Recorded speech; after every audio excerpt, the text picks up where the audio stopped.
अगर आप कंप्यूटर या इंटरनेट का इस्तेमाल करते हैं तो ऐसे में आपने फिशिंग नाम का एक शब्द जरूर से सुना होगा। लेकिन ये फिशिंग क्या होती है, इसका इस्तेमाल कैसे होता है या फिर इसका इस्तेमाल कौन करता है, क्या आपको पता है? अगर नहीं पता है तो आज की इस वीडियो को आप आखिरी तक देखिए। आज की इस वीडियो में मैं आपको बताने वाला हूँ कि इंटरनेट की दुनिया में फिशिंग क्या होती है, इसका इस्तेमाल कौन करता है और इसका इस्तेमाल किस लिए किया जाता है। हेलो दोस्तों, मेरा नाम है सौरभ, आप देख रहे हैं द CS वाला। तो चलिए स्टार्ट करते हैं आज का वीडियो और जानते हैं फिशिंग के बारे में सारी जानकारी। तो गाइस, फिशिंग एक ऐसी टेक्निक होती है जिसका इस्तेमाल हैकर्स करते हैं किसी के डेटा को चोरी करने के लिए, किसी के कंप्यूटर या किसी की डिवाइस को हैक करने के लिए या किसी भी पर्सनल डिटेल्स को एक्सेस करने के लिए। गाइस, अगर आपको हैकिंग या हैकर्स के बारे में थोड़ी भी जानकारी होगी तो आपने फिशिंग का नाम तो जरूर से सुना होगा। गाइस, फिशिंग को अच्छे से समझने के लिए मैं आपको एक एग्जांपल देना चाहूँगा ताकि आपको फिशिंग का कॉन्सेप्ट अच्छे से क्लियर हो जाए और आप भी जान सके कि फिशिंग का इस्तेमाल करके कैसे हैकर्स हमसे हमारे डेटा को चोरी कर लेते हैं, उसको हैक कर लेते हैं। तो गाइस, अगर आपने मछुआरों को मछली पकड़ते देखा होगा तो आपको पता होगा वो लोग जो कांटा डालते हैं, जो जाल डालते हैं मछली को पकड़ने के लिए, तो उस जाल के साथ में क्या करते हैं वो लोग, कुछ खाने के लिए, जो मछली खाने के लिए उसके जाल के पास आए ऐसा कुछ उस जाल में लगा देते हैं। तो गाइस, मछली को पकड़ने के लिए वो लोग अपने कांटे में, अपने जाल में कुछ चारा लगा देते हैं और उस चारे को खाने के लिए मछली जब उनके जाल के पास आती है तो चारा खाने के चक्कर में मछली उस कांटे में फंस जाती है और जैसे ही मछली कांटे में फंसती है मछुआरा उस कांटे को ऊपर कर लेता है और मछली को पकड़ लेता है। तो गाइस, सेम इसी तरीके से कंप्यूटर या इंटरनेट की दुनिया में या कहें तो हैकिंग की दुनिया में हैकर्स हमको हैक करने के लिए, हमसे हमारी डिटेल्स को चोरी करने के लिए हमारे साथ कुछ इसी तरीके का गेम खेलते हैं। वो लोग क्या करते हैं, हमारे सामने कुछ चारा रखते हैं और उस चारे को जैसे हम खाने के लिए जाते हैं तो ऐसे में वो वहीं पर हमको हैक कर लेते हैं, हमारी डिटेल्स को हमसे चोरी कर लेते हैं। तो इससे पहले हम बात करें फिशिंग कैसे काम करती है, फिशिंग टेक्निक कैसे कार्य करती है, आपको ये पता होना चाहिए कि फिशिंग का इस्तेमाल कौन करता है। तो फिशिंग का इस्तेमाल हैकर्स करते हैं। किस लिए करते हैं? हमारे डेटा को हमसे चोरी करने के लिए करते हैं। आई होप आपको क्लियर हुआ होगा। चलिए बात करते हैं फिशिंग टेक्निक आखिर किस प्रकार से कार्य करती है। तो गाइस, अक्सर आपके स्मार्टफोन पर मैसेज आता होगा कि भाई आपको इतने रुपए की लॉटरी लगी है, इसको विड्रॉ करने के लिए आप इस लिंक पर क्लिक कीजिए। अब दोस्तों, ऐसे में जो लोग अवेयर होते हैं वो तो ऐसा कुछ भी नहीं करते हैं, लेकिन जिन लोगों को कंप्यूटर के बारे में ज़्यादा जानकारी नहीं होती है वो लोग क्या करते हैं, वो लोग उस लिंक पर क्लिक कर देते हैं और जैसे ही विक्टिम उस लिंक पर क्लिक करता है तो वो लिंक किसी पेज को ओपन कर देते हैं इंटरनेट पर, किसी वेब पेज पर। अब दोस्तों, वहाँ पर क्या होता है, वहाँ पर कुछ डिटेल्स को फिल करने के लिए बताया जाता है, वहाँ पर कुछ डिटेल्स मांगी जाते हैं जो आपको फिल करने को कहा जाता है।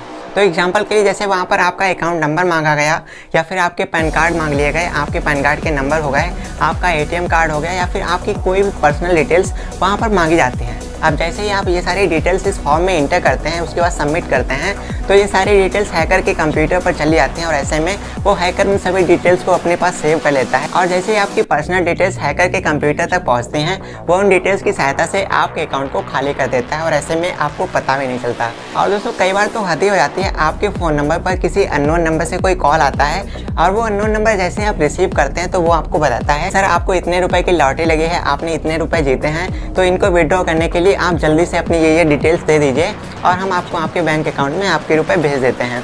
तो अगर आप लालच में आ जाते हैं, इन सब चक्करों में पड़ते हैं, अपनी पर्सनल डिटेल्स को इन लोगों के साथ में शेयर कर देते हैं, तो ये लोग भी आपके साथ एक तगड़ा स्कैम कर जाते हैं। तो दोस्तों, ऐसे में आपको इन सब चीज़ों से बचना चाहिए, इन सब चीज़ों को अवॉइड करना चाहिए ताकि कभी भी आपके साथ कोई ऐसा केस ना हो कि आपका बैंक अकाउंट खाली हो जाए और आपको पता ही ना चले। तो दोस्तों, जैसा कि आपके स्मार्टफोन पर कॉल आता है, आपके स्मार्टफोन में मैसेज आता है, उसी तरीके से इंटरनेट का इस्तेमाल करते समय अगर आप अपने कंप्यूटर पर इंटरनेट को यूज़ कर रहे हैं तो कुछ हैकर्स आपके पास मेल भेजते हैं। आपके पास मेल आता है जिसमें लिखा रहता है कि भाई आपने इतने रुपए जीते हैं या फिर आपको लॉटरी लगी है, आपने इतने रुपए जीते हैं, तो इनको विड्रॉ करने के लिए नीचे दी गई लिंक पर क्लिक करें और इस फॉर्म को फिल करके सबमिट करें। तो गाइस, कुछ इस तरीके से हैकर्स हमको फंसाने के लिए, हमसे हमारी डिटेल्स को चोरी करने के लिए या हमारी इन्फॉर्मेशन को लीक करने के लिए हमसे कुछ इस तरीके से फ्रॉड करते हैं, स्कैम करते हैं।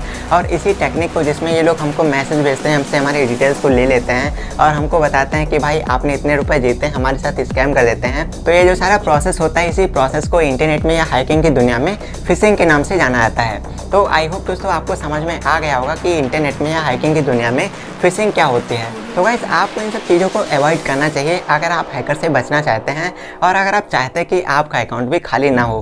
वेल दोस्तों, ये तो हुई फिशिंग की बात कि फिशिंग कौन करता है, क्यों करता है, ये तो आपको क्लियर हुआ होगा। अब दोस्तों, फिशिंग से कैसे बचा जाए क्या आप जानते हैं? तो चलिए मैं आपको बताता हूँ कि आप इन सब चीज़ों से कैसे बच सकते हैं। तो गाइस सबसे पहले तो आपको क्या करना चाहिए, आपको ऐसे जो ईमेल्स आते हैं आपके कंप्यूटर पर, आपके जीमेल अकाउंट पर, तो इन सभी ईमेल्स को आपको अवॉइड करना चाहिए, इनको डिलीट कर देना चाहिए। ये आपके किसी काम के नहीं होते हैं, ये सिर्फ आपको फंसाने के लिए हैकर के द्वारा डाला गया चारा होता है। अगर आप इस चारे को खाने की कोशिश करेंगे तो ऐसे में ये पक्का है कि आपका बैंक अकाउंट हैकर खाली ही कर देगा। और दोस्तों इसी तरीके से आपके स्मार्टफोन पर, आपके मोबाइल फ़ोन पर, आपके लैपटॉप पर जब कोई भी ऐसे मैसेज आते हैं, ऐसे कॉल्स आते हैं, तो आपको इन कॉल्स को भी अवॉइड करना चाहिए। कभी भी किसी के साथ भी आपको आपकी पर्सनल डिटेल्स को शेयर नहीं करना चाहिए। तो गाइस जब तक आप अपनी पर्सनल डिटेल्स को किसी के साथ शेयर नहीं करते हैं तब तक आपका बैंक अकाउंट भी सेफ़ है और आप भी सुरक्षित रहते हैं। लेकिन अगर आपने लालच में आके ये गलतियाँ कर दी तो ऐसे में भैया आपका अकाउंट कभी भी खाली हो सकता है। फिर आपको मैसेज आएगा कि भाई साहब आपका अकाउंट खाली हो चुका है, अब आप कुछ नहीं कर सकते। तो आई होप दोस्तों अब आपको समझ में आ गया होगा कि हैकिंग की दुनिया में फिशिंग किसे कहते हैं, फिशिंग क्या होती है, फिशिंग का इस्तेमाल किस लिए किया जाता है और फिशिंग का इस्तेमाल कौन करता है। तो वीडियो को एंड करने से पहले मैं आपसे बोलना चाहूँगा कि अगर आप भी इसी तरीके से अवेयर रहना चाहते हैं, हैकिंग और फ्रॉड और स्कैम से बचना चाहते हैं, तो ऐसे में इस चैनल को भी सब्सक्राइब कर लीजिए, क्योंकि इस चैनल पर मैं आपको कंप्यूटर, इंटरनेट और अवेयरनेस से रिलेटेड बहुत सारे वीडियोस प्रोवाइड करता रहता हूं जो आपके लिए बहुत ही यूजफुल होंगे अगर आप कंप्यूटर, इंटरनेट या स्मार्टफोन का इस्तेमाल करते हैं तो गाइस वीडियो कैसा लगा कमेंट करके ज़रूर बताना। मन में कोई सवाल हो तो कमेंट करना।